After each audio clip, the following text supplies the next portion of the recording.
So first of all, absolute privilege and responsibility to be here to announce our team for the 2025 Pacific Championships.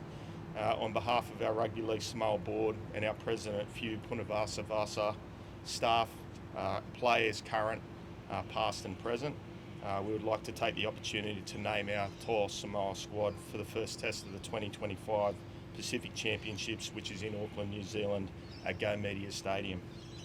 We'd also like to acknowledge our major sponsors, IBFC and Dynasty, and make thanks to them according to this announcement. We'd also like to give a plug to our new website, which is toasamoarl.com, which has just been recently launched, and we refer people to that to be able to buy merchandise and also information about our squad. So the Toa Samoa squad for 2025 is as follows. Adam Mariota, Canberra Raiders. Benaya Yoelu, Sydney Roosters. Blaize Talagi-Seuala, Penrith Panthers. Brian To'o, Penrith Panthers. Chanel Harris-Tavita, New Zealand Warriors. Deine Mariner, Brisbane Broncos. Francis Molo, Dolphins. Isaac Tungo, Penrith Panthers. Jarome Luai, West Tigers. Jaden Sewer, St George Illawarra Dragons. Jazz Tavanga, Manly Sea Eagles. Jeremiah Nanai, North Queensland Cowboys. Josh Papalii, Canberra Raiders. Junior Paulo, Parramatta Eels. Lycan King Tonga, St George Illawarra Dragons. Murray Talangi, North Queensland Cowboys. Payne Haas, Brisbane Broncos. Roger Tuivasa-Sheck, New Zealand Warriors. Simi Sasangi, Canberra Raiders. Taylor May, West Tigers. And Terrell May, West Tigers. Thank you. Ben, some handy names in that list. You must be so proud to have such a rich squad to work with. It's amazing. The work that we've put in over the last 24 months, a little bit longer than that, to put together a squad of people that want to come together to represent their nation and make that their first choice. It's a real testament not only to the players but also to the staff, the board in general, to be able to sort of put a camp in place that is, I've said it a number of times, that if you build it, they will come. And I think the players are starting to come to join us because they know it's professional and it's the type of environment that they want to be in. I know he pledged his allegiance a month or so ago, but to stand here today and read Payne Haas, Brisbane Broncos, what does that think? It's amazing. It's, we went up there to Brisbane a couple of months ago, as you said, to make that announcement, but for Payne to be able to want to represent his heritage and his family, and I think he said at that press conference, it's where his heart is, and I think that's similar for the players that we've selected today. Their heart is in Samoa.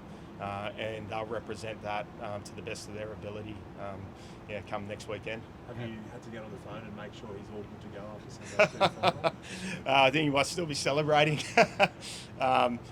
We've had some conversations with him, but he's still in full swing up there, and good luck to him. He deserves to be. And how well has he been playing? Like the last couple of weeks, I was privy to see him play live in Brisbane a few weeks ago, and to have a guy like that in the team that as a front rower can play 80 minutes if he needs to, but just the inspiration that he brings for the people around him, I think that he's going to bring that inspiration to our team, and no better place to be, and what a privilege to be able to coach him. What was that like as a Panthers assistant going up against Payne?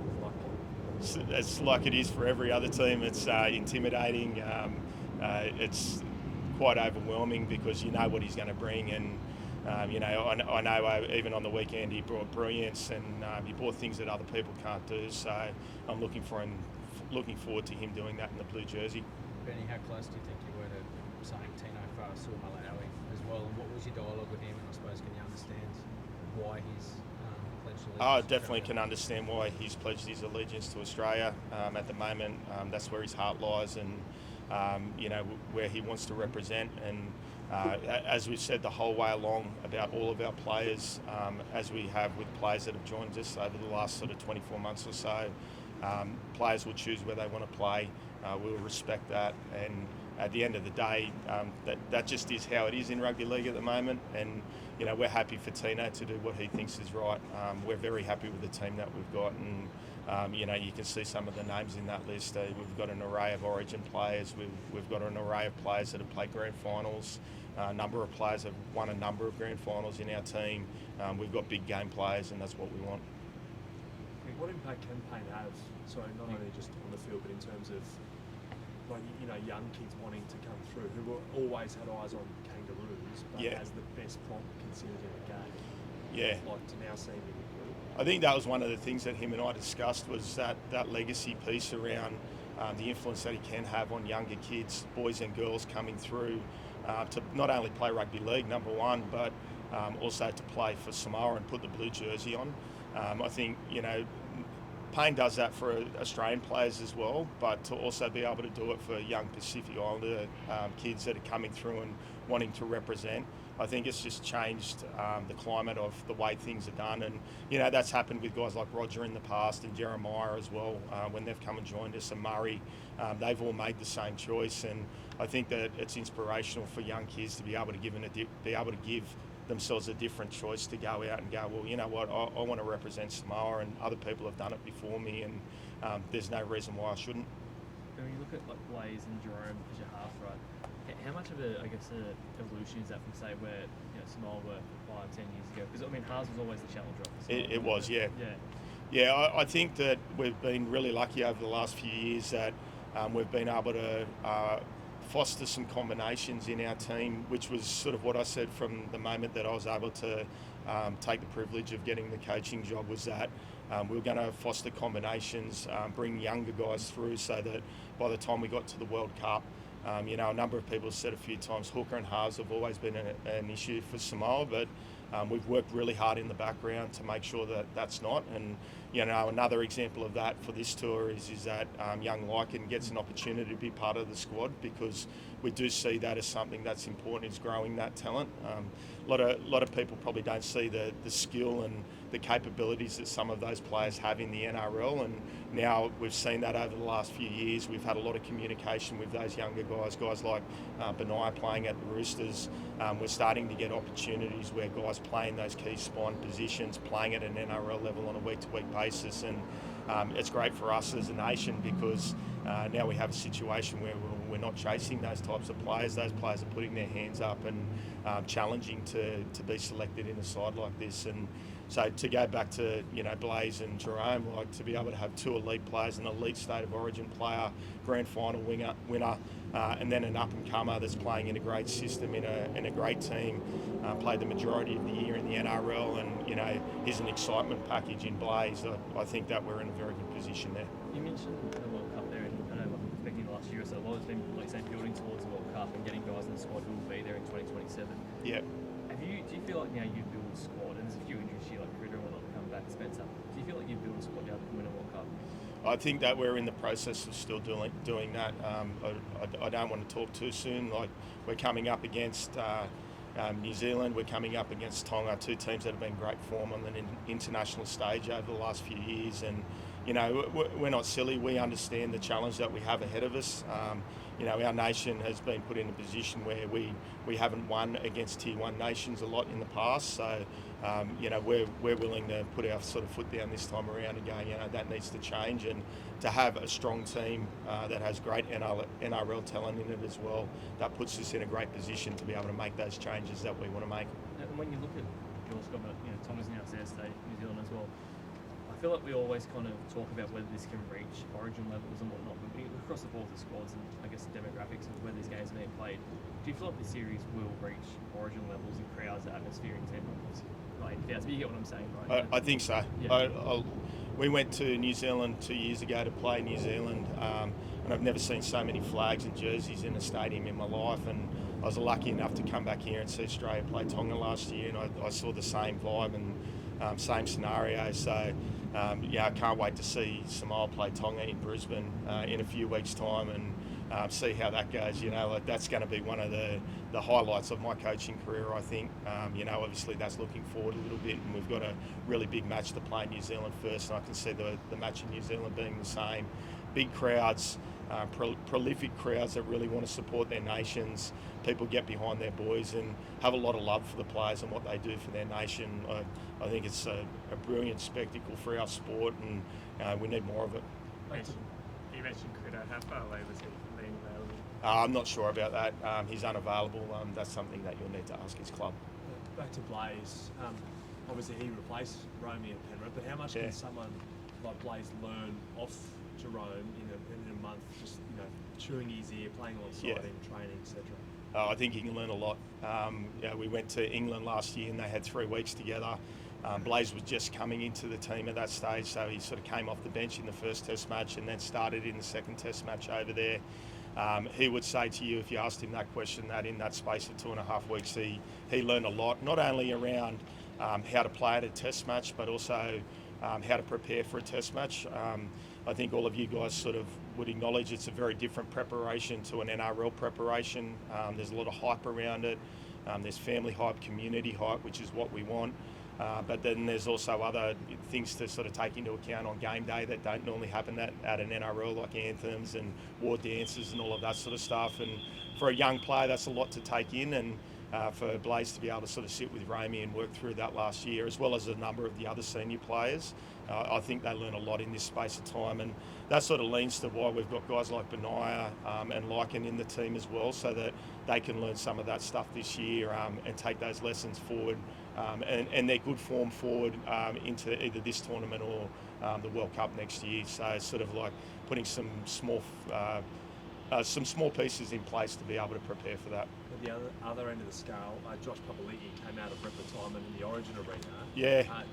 What did you say to him on that phone call? Because we all weren't sure whether he's going to play. That was one of the most enjoyable phone calls that I've had this year, to be honest with you. Josh actually said to me, he said, I sort of just I'd retired from Origin and I'd retired from playing for Australia, but I still want to play for Samoa. And then next minute he's playing for Origin, and I was like, this is brilliant, And he said that he put his hand up straight away. He said, look, I can't wait. And what I've said to all of the players, we've been very clear about it, is this is a preparation to the World Cup. If you do want to play for our team, you're committing for the next 2 years, so you're committing to the World Cup. He's made that commitment as per what the other players have done that are on our list today. So we're building a group of people to get to that, I suppose, that main accolade in rugby league, which is to get to the World Cup, do well in the World Cup and win a World Cup final over the next sort of 12 months. And he's committed to that as well as the rest of our players as well. Plenty of leaders on that list, Ben, but do you have a captain? We do have, we're actually going to have a joint captaincy. So our joint captaincy will be Junior Paulo from the Parramatta Eels and Jarome Luai from the West Tigers. I think it's a really nice balance. Junior's been a captain for us previously in 2023, and before that, Jarome captained us really well in England last year, which was, as a first-time captain, going to England and taking a side to England is a really big ask. There's a number of things that come into a tournament like that on and off the field, and I thought he did a brilliant job. And I also think that for the West Tigers this year, he's shown real leadership and real capability, great maturity. So I think between those two guys, we have two really strong captains. We'll have one of those guys on the field at all stages, which is really helpful as well. But you talk about other captains within the group. I think that we've built a very strong leadership group, and we lent on that quite a bit when we went to England last year, and to be able to lean on that again. And then, guys that aren't available as well. We've got other captains across the NRL that aren't able to play this time around, and I think that sort of acknowledges where Samoa Rugby League is at the moment. We've got a very experienced group of people. People believe in them to be able to lead their teams and put their best foot forward. So when they come together, we should have great leadership off the field and on the field when we get into the big matches. And at the end of the day, they're the types of things that help you win big matches, to have that type of experience. With the names of Papalii, Haas, and Junior Paulo, those kind of players, do you think you have the best middles of any international team? I think that we would be close to it, yeah. We've got to put it together, and we've got to build those combinations and work out how that's going to look for us on the field once we get to game day. But I think we've got the making of a very strong middle group and a very, very strong forward pack going into this tournament. How proud are you of Taylor May's return? Obviously, Yeah. West Tigers is blowing people away, but Yeah. now he gets a chance to return a referee. Yeah, I think, like, from my point of view, I'm most happy about the fact that he's in form. He came back for the West Tigers halfway through the year. He played really well. In terms of, like, this team, you make this team on form. You make a representative team like this on the way that you've performed, but particularly into the back end of the year. He was able to do that. I think he brings a great ability to be able to play across a number of positions. He can play left and right centre, left and right wing, which gives us, like, great opportunities to be able to move him if we need to. And that versatility definitely helped his selection capability. I've spoken to him about the need to possibly play in any of those positions. And the great thing from Taylor's point of view, put his hand up straight away and said, at the end of the day, BG, I want to wear the blue jersey. I want to represent my country, and I'll do whatever it takes to be able to do that. In a few weeks, you're officially a Bears assistant. I was looking forward to you trying to get in a couple of players' ears and say, life's really good in the West, come and join us. I'd rather not comment on that at the moment. This is not the place for it. Good. All good. Thank you all. Appreciate the time.